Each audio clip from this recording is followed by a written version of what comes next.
ముగింపు కార్యక్రమంలో సీఎం రేవంత్ రెడ్డి మాట్లాడడం ఇప్పటి వరకు మనం చూసాం. ఇక ప్రకటనల పేరుతోటి జరుగుతున్న వృధా ఖర్చులపై చర్చిస్తున్నాం. డిబేట్ను కంటిన్యూ చేద్దాం. వెంకటరెడ్డి గారు, ప్రకటనల పేరుతోటి జరుగుతున్న ఈ వృధా ఖర్చును అరికట్టడానికి జాతీయ స్థాయిలో ఒక స్పష్టమైన చట్టం లేదా నిబంధనలు తీసుకురావాలని బీజేపీ ఎందుకు డిమాండ్ చేయడం లేదు వెంకటరెడ్డి గారు? ఇప్పుడు ఒకటి చక్రి గారు, మీరు అన్నట్టుగా బీఆర్ఎస్ నాయకులు, కాంగ్రెస్ నాయకులు ఇద్దరు మాట్లాడినారు. వాళ్ళిద్దరు మాట్లాడిన దాంట్లో మనకు స్పష్టంగా కనపడుతుంది అంటే మీరు ఏరేదా మేము చేస్తున్నాము అనేది. మీరు చేసినారు, గతంలో మహారాష్ట్రలో ఇచ్చినారు, హర్యానా ఎన్నికల్లో ఇచ్చినారు, అక్కడ ఇక్కడ రకరకాలుగా బీఆర్ఎస్ పార్టీ ఏదైతే ఉందో అడ్వర్టైజ్మెంట్ ఇచ్చిన మాట వాస్తవం. ఇప్పుడు కాంగ్రెస్ వాళ్ళు ఏమంటున్నారు, మేము కూడా అదే పని చేస్తున్నాం. రెండు విషయాలు ఇక్కడ చక్రి గారు ప్రధానంగా మనం చర్చించవలసినట్టు, ఒకటి ఏ హక్కు, ఏ చట్ట ప్రకారము ఒక రాష్ట్ర ప్రభుత్వము దేశంలో ఉండేటువంటి వివిధ రాష్ట్రాలలో అడ్వర్టైజ్మెంట్, రాజకీయ ప్రయోజనాల కోసం, ఎన్నికల కోసం వందలాది కోట్ల రూపాయలను ఖర్చు పెట్టే హక్కు ప్రజలు ఏ రకంగా ఇచ్చినారు, ఏ ఏ ఏ చట్ట ప్రకారం అనేటువంటిది మొదలు వీళ్ళు ప్రశ్నించుకోవాల్సిన అంశం. రెండవది, వీళ్ళు చెప్పేటువంటిది అబద్ధాలు. ఇక్కడ ఇంప్లిమెంట్ చేసినటువంటిది ఇప్పుడు 6 గ్యారంటీలు ఉన్నాయి, నా దగ్గర ఉన్నాయి. 6 గ్యారంటీల్లో 13 సబ్ గ్యారంటీలు ఉన్నాయి. దాంట్లో మహిళలకు ప్రతి నెల 2,500 సున్నా, 500కే గ్యాస్ సిలిండర్ ఒక వాసన చూపించినారు, కొన్ని కుటుంబాలకు ఇచ్చినారు. ఆర్టీసీ బస్సులో ఉచిత ప్రయాణం ఓకే. రైతులకు, కౌలు రైతులకు ఎకరానికి 15,000 సున్నా, వ్యవసాయ కూలీలకు 12,000 సున్నా, వరి పంటకు క్వింటాలకు 500 బోనస్ ఒక్కసారి మొన్న ఇచ్చినారు, 2 సార్లు ఎగ్గొట్టినారు. అది కూడా వరి పంట అన్నారు, ఇప్పుడు సన్న వడ్లు అని మళ్ళీ కొత్త వివాదం పెట్టినారు. ప్రతి కుటుంబానికి 200 యూనిట్లు. ప్రతి కుటుంబం అంటే ఏ కుటుంబం అండి? ఎక్కడన్నా రాసినరా సూచన షరతులు వర్తిస్తాయి, అర్హత గల కుటుంబాలను రాసినరా? సర్వ అబద్ధాలతో కాంగ్రెస్ పార్టీ రూపొందించినటువంటి మేనిఫెస్టో ఏదైతే కనపడుతున్నటువంటిదో ఏది లేదు. 3వది ఎగ్గొట్టినారు. వచ్చేదా పోయేదా? ఎక్కడొస్తాయి? ఇంకా మీరు ఆశపడుతున్నారా? ఇల్లు లేని వారికి ఇంటి స్థలం 5 లక్షలు అన్నారు. అది ఏం జరుగుతుందో అర్థం కాలేదు. ఉద్యమకారులకు 250, దాని గురించి ఒక్కసారి కూడా ముఖ్యమంత్రి గారు మాట్లాడలేదు. అందరినీ మోసం చేస్తే చేసింది, కానీ ఉద్యమకారులను మోసం చేసి రేవంత్ మన కేసీఆర్ గారు ఫామ్ హౌస్ కు పరిమితమైండు. యువ వికాస విద్యార్థులకు 5 లక్షల విద్యా భరోసా కార్డు ఎక్కడుందో తెలియదు. ప్రతి మండలంలో తెలంగాణ ఇంటర్నేషనల్ స్కూల్స్ ఎక్కడున్నాయో తెలియదు. 4,000 పెన్షన్ ఎక్కడుందో తెలియదు. 10 లక్షల రాజీవ్ అంతా ఊరికే. నేనేమంటున్నా అంటే, మీరు ఏ నిబంధనలకు లోబడి కేరళలో కాంగ్రెస్ ప్రభుత్వం వందలాది కోట్ల రూపాయలు అక్కడ మాతృభూమి పత్రికకు ఇవ్వడం జరుగుతున్నటువంటిదో ప్రజలకు సమాధానం చెప్పాలా? ఇక్కడ మీరు అప్పులు లేవు, నేను కోసిన రూపాయి రాదు. ఉద్యోగస్తులతో ఏమంటాడు, కోసిన 1 రూపాయి రాదు, మీరు సర్దుబాటు చేసుకుంటే అన్నాడు. 5 కరువు భత్యాలు వాయిదాలు ఉన్నాయి, వాళ్ళ పే రివిజన్ వాయిదా ఉంది. రిటైర్ అయినటువంటి వాళ్లకు స్వర్గం చూపిస్తున్నారు. ఏ రకంగా వాళ్ళకి రావాల్సిన వాళ్ళ డబ్బే ఇచ్చే పరిస్థితి లేదు. వాళ్ళు చనిపోతున్నారు. ఇప్పటికీ 65 నుంచి 70 మంది వాళ్ళు ఆత్మ క్షోభించి మానసికంగా చనిపోయిన పరిస్థితి ఎప్పుడు చూడలేదండి. ఇప్పుడు గతంలో రైతులు ఆత్మహత్యలు చేసుకున్నారు, తెలంగాణ ఉద్యమంలో యువకులు, విద్యార్థులు ఆత్మహత్య చేసుకున్నారు. కానీ రేవంత్ రెడ్డి గారి పాలనలో కొత్త విషయం ఏంటంటే 35-40 సంవత్సరాలు హాయిగా ఉద్యోగం చేసినటువంటి రిటైర్ అయిన ఉద్యోగస్తులు చచ్చిపోతున్నటువంటి పరిస్థితి కనపడుతుంది. ఇది వీళ్ళు సాధించినటువంటి ప్రగతి.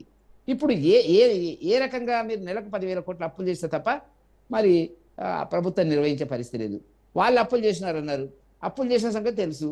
వాళ్ళు ఇంట్లో కూర్చున్నారు, మీరు కూడా ఇంట్లో ఏ పద్ధతిలో అయితే కేసీఆర్ గారు పాలించినారో అదే పద్ధతిలో అంతకంటే ఒక 1000 కిలోమీటర్ల వేగంతో రేవంత్ రెడ్డి గారు ప్రయాణం చేస్తున్నారు. అదే గతి పడుతుంది.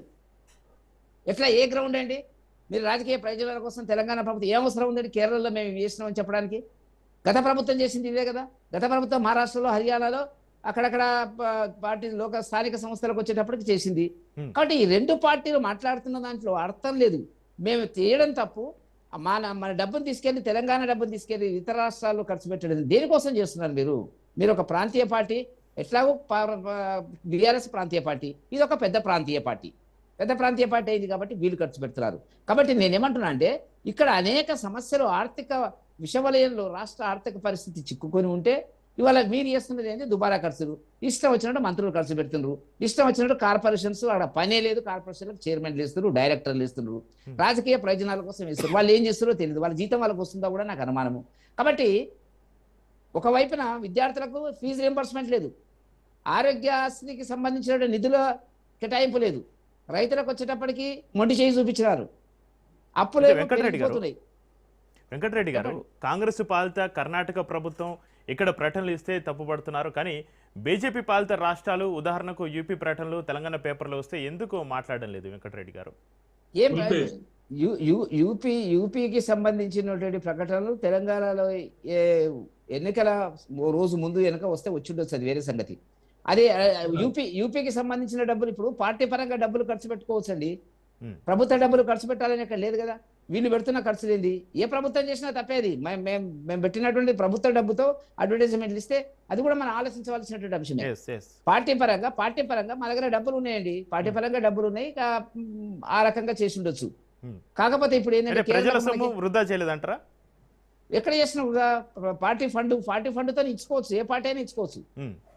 మా దగ్గర ఇప్పుడు ప్రస్తుతానికి 8-9 వేల కోట్ల రూపాయలు మా దగ్గర ఉన్నాయి. కాంగ్రెస్ దగ్గర ఒక 3-4 వేల కోట్లు ఉన్నట్టున్నది. పార్టీ ఫండ్ ఉన్నది.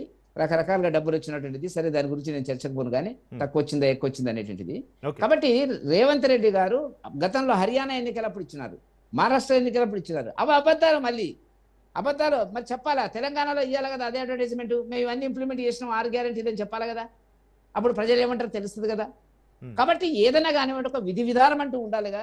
వాళ్ళు ఎన్ని అడ్వర్టైజ్మెంట్లు ఇచ్చినా ఆఖరికి వచ్చినప్పటికీ ఏంటంటే వాళ్ళు గెలిచేది లేదు, పోయేది లేదు, వచ్చేది లేదు.